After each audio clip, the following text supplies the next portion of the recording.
Daar word vertel dat die Kroatiese teoloog, hy's 'n Kroatiese teoloog wat by Yale Universiteit studeer het. Sy naam was Miroslav Volf.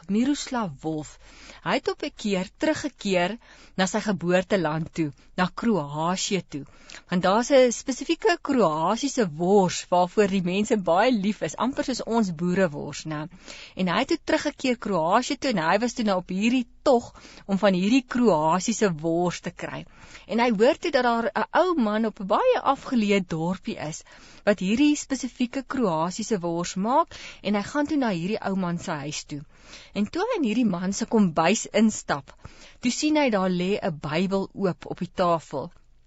En hy vertel dat hierdie Bybel, mens kan duidelik sien dat hierdie Bybel word gelees, hoor. En toe hy met hierdie man begin praat wat nou hierdie wors maak, hierdie spesifieke Kroatiese wors, toe sit nie oor wors wat hy praat nie, maar oor sy geloof.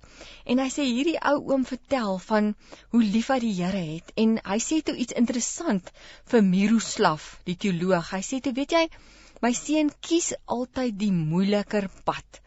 En hy sê, wat bedoel oom daarby? En hy sê, weet jy, Jesus het nie gekom om gedien te word nie. Hy het gekom om te dien. En heel dikwels, wil ons net gedien word. Jesus het nie gekom om op 'n troon te sit in 'n paleis nie. Hy het gekom en hy's gekruisig. Hy het onselfsugtig opgetree. Hy het homself gegee. Hy het altyd die moeiliker pad gekies. En toe hierdie teoloog van Yale, Miroslav Volf, toe hy nou uit hierdie ou oomie se huis uitstap en hy het sy wors, toe besef hy, sjoe, wat 'n besonderse ou man. En hy besef toe, maar in iemand se huis wat die Bybel op die kombuistafel so oop lê en so gelees is, in so 'n persoon se lewe, kan jy waarlik God kragtig sien werk. En dit is so, né? Wanneer ons verdiep in God se woord, dan raak hy besig met ons, dan breek hy boodskappe vir ons oop, wat wonderlik is en wat vir ons so leersaam is.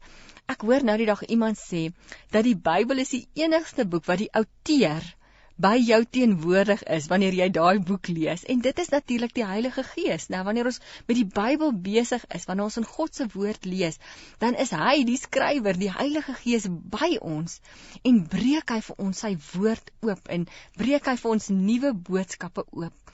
Wat 'n wonderlike voorreg, om God se woord te kan hê tot ons beskikking, sy woord, waarin hy homself aan ons openbaar.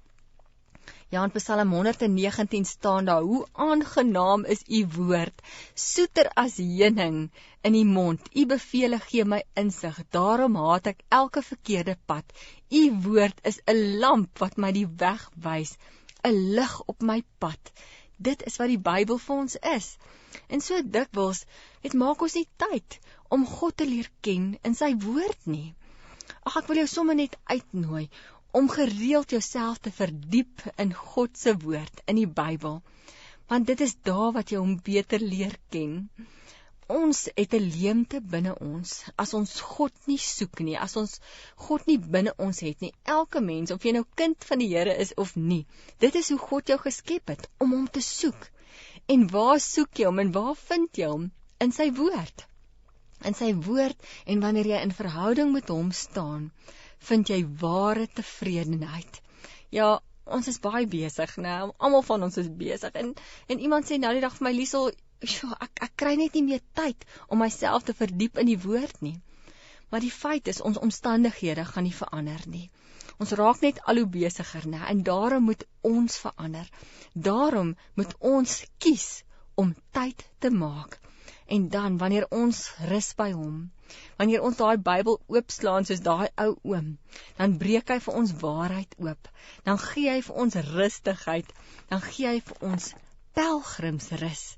Psalm 62 staan daar, net by u vind ek rus en vind ek redding. Ons moet vas wees aan die wingerd.